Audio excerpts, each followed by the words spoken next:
Gamers, what was the first game you ever played? Pajama Sam and Freddy the Fish. I had to search the entire comments section for Pajama Sam. Me too. Now searching for Putt Putt. Can't forget about Spy Fox. Edit, Spy Fox, not Shylock Fox. Thanks for the silver, kind soul. How in the world did I forget about Freddy Fish? Thank you for the nostalgia hit. Free in the cereal boxes. Pajama Sam and Freddy Fish were great. I was too young to figure out Roller Coaster Tycoon though. Super Mario World on the SNES. Yes. This was mine. On a TV so old that it had a contrast, color dial on the front that you could use to make the colors all funky purple/orange/green/blue, whatever you chose. I don't know why, but that made the game more fun for me because I could change all the colors and play a different looking game. For me it was either that or Donkey Kong Country. Yup, mine as well. Still a masterpiece. I was so proud when I finally got the cape flying skill down year after first time I've played it. I miss these kind of satisfying skill/dexterity game. My favorite game of childhood was Mega Man X, X2 for this exact reason. Wall hopping, dash evading, while charging, and shoot at precise timing, etc.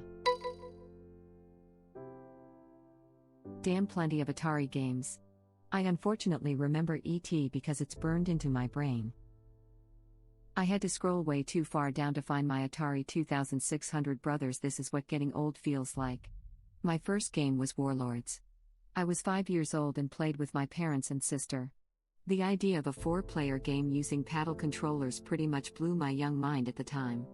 Second game was probably Combat. The early first-party titles for the Atari 2600 were pretty decent for their time. Atari 2600. First was Pong. Off the top of my head, Asteroids Pitfall. Space Invaders Missile Command Joust Warlords Centipede Defender Tempest Dig Dug Yar's Revenge Pole Position Donkey Kong Frogger Circus Atari Skiing Vanguard. Combat or Pac-Man were mine, too. Lots of fun. I must have been 4 or 5 at the time. My uncle laughed about it a few years back. He said that when he first sat down with me to play Combat, anytime he started winning I would just reach over and calmly reset the game. Remember Pitfall? I was doing speedrun before that was a thing, had to hit those crocodile heads just so. Ditto speed running on Space Invaders, hold fire button, hard right, hard left, repeat. That's what we had. Breakout, Tanks, Kaboom, River Raid, and a bunch of other shovelware I forgot about. Pong. Hello fellow old person. Me too, late 70s I think. Edit, I was a Commodore kid. Gorf and Cosmic Cruncher. Pong, circa 1980 for me. Old gamers unite. Pong was my first also. Don't remember my age. Probably 5 or 6. The Atari 2600 was next. We were the weird family that went to ColecoVision instead of Atari. Somewhere in there was Snake on the Commodore 64. Same, one game the size of a console. That was the Odyssey 1 console. With a dip switch that changed it from Pong to tennis and soccer, they were all basically the same game. Gen Xers unite.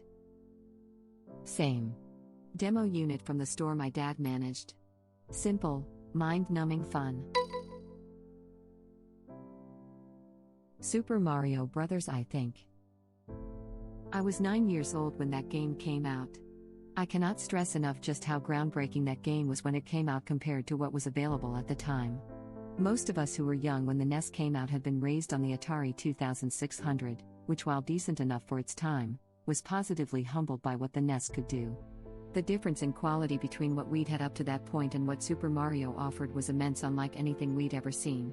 People today talk about the difference in generation and technology between platforms like the PS4 and the PS5, but to someone like me that's been around a long time, going from the Atari 2600 to the NES was more akin to going from the PS1 directly to the PS5.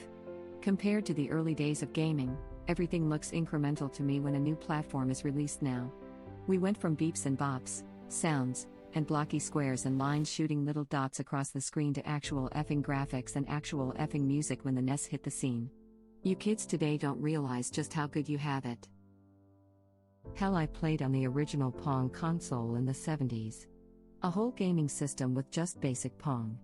No mods, no upgrades, no online anything. Just Pong and then you turn it off. Same here, I'm 42 and I'm a second-generation gamer. Mom had a Pong console, some of my earliest memories were of us playing it. When we got the 2600 it really was a family gaming device. When Tetris happened we needed to get a second Nes. Pong was first for me. The kids' TV was this old black and white my mom got babysitting and it could hook up to Pong. Loved the crap out of that into the 90s. The wood paneling and little dials I still love. I used to gauge home systems by how good their version of Donkey Kong was. Then when I saw a Nes for the first time, there were screenshots from Donkey Kong, Hogan's Alley, and a few other games on the box, and they looked exactly like the arcade. Super Mario Bros. Was mind-blowing. I would always read the instruction manuals, and was fascinated that the up direction on the keypad had a mysterious question mark. Finding out that it was reserved for climbing a magic beanstalk up to a coin-filled heaven was one of the greatest moments of my childhood. The up direction on the keypad had a mysterious question mark. Finding out that it was reserved for climbing a magic beanstalk up to a coin-filled heaven was one of the greatest moments of my childhood. That's amazing. You'd never get that mind blow today. I was the weird kid in the 80s with ColecoVision and Sega Master System.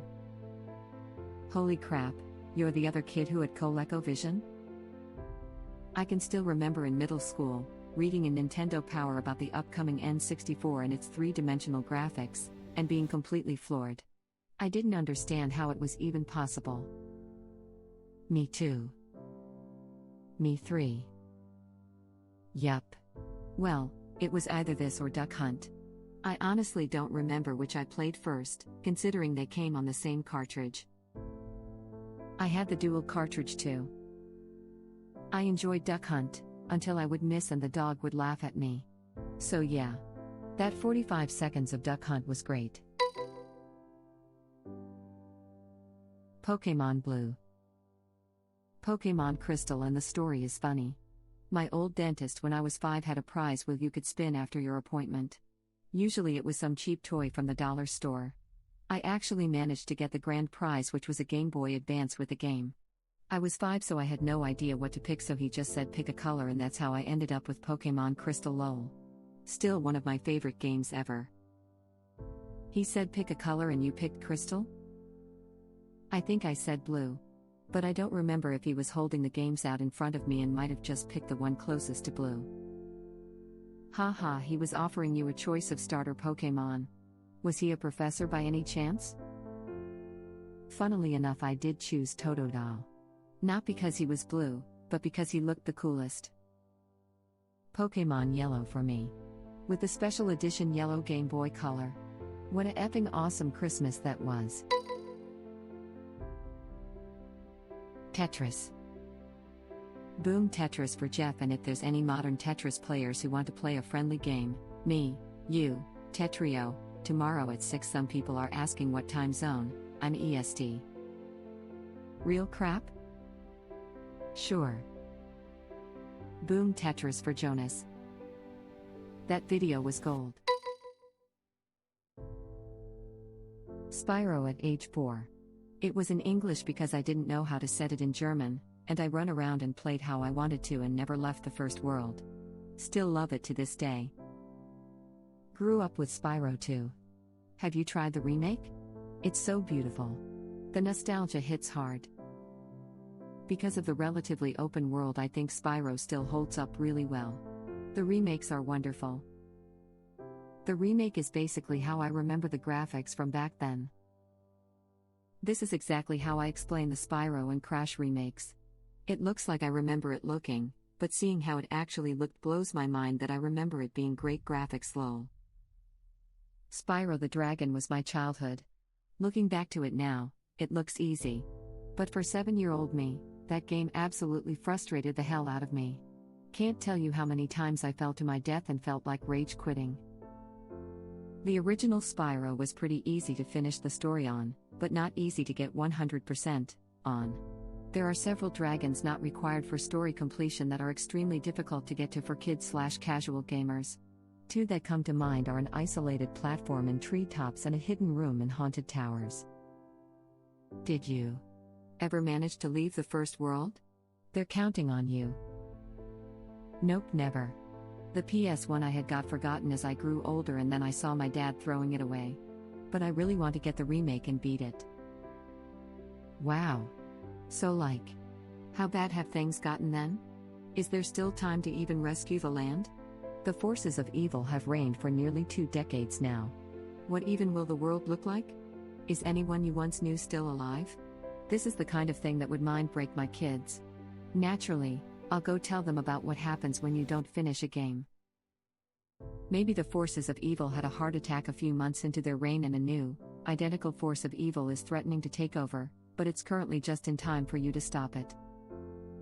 Did you ever manage to catch the egg thief?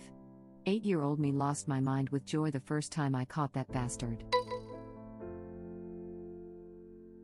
Legend of Zelda, Ocarina of Time. Hell of a first game. My parents didn't approve of video games, but when I saw Ocarina of Time at my cousin's house I was enchanted. I remember reading the strategy book and gave my older cousins tips on Gerudo Fortress. I was obsessed, played Pretend Link Adventures. Later on my parents asked me to choose my 8th, 9th birthday present between N64 and Swing Set. I wanted Zelda so bad, but I could see in their eyes that they wanted me to play outside, so I chose the Swing Set. I ended up not playing on it that much. We had just moved from big open sky pasture land in the countryside to the suburb my mom grew up in, and the fenced yards and city noises all around me felt claustrophobic and scary. So I just read books in my room. Finally GameCube came out, my parents reconsidered, I told them playing a game was like being inside a book, and I fell in love with Wind Waker. This makes me kind of sad that they couldn't see your enthusiasm and embrace it, but at least it worked out. Wind Waker was an excellent adventure. Mario/Duck Hunt/Track Meet Combo. Duck Hunt Gang. Age of Empire 2 Vanilla with my dad. I think it was in 1999. At the time, I refused to kill the sheep and I would cry if it happened by accident. Same. One of my oldest memories is my older sister teaching me to play Age of Empires 2 at age 4. I learned left from right from the tutorial on how to select units and give orders. Still a game I play today, albeit in definitive edition remake form. One of the very best video games ever conceived. Frogger. I thought at first that Animal Crossing was an update of this. It isn't. Heretic, an old PC game similar to Doom. It was released around the same time. My dad loved playing it, so I got hooked. It scared the crap out of me at first, then I got used to it. I have a burning desire for Heretic or Hexen to get a reboot like Doom. Now there's a name I haven't heard in a long time. Thank you for watching. If you like our videos, please like them on YouTube. And share them with your friends. Please subscribe to be the first to know about Red Rabbit Reader's new videos. We welcome your comments below. Another of our videos will begin shortly.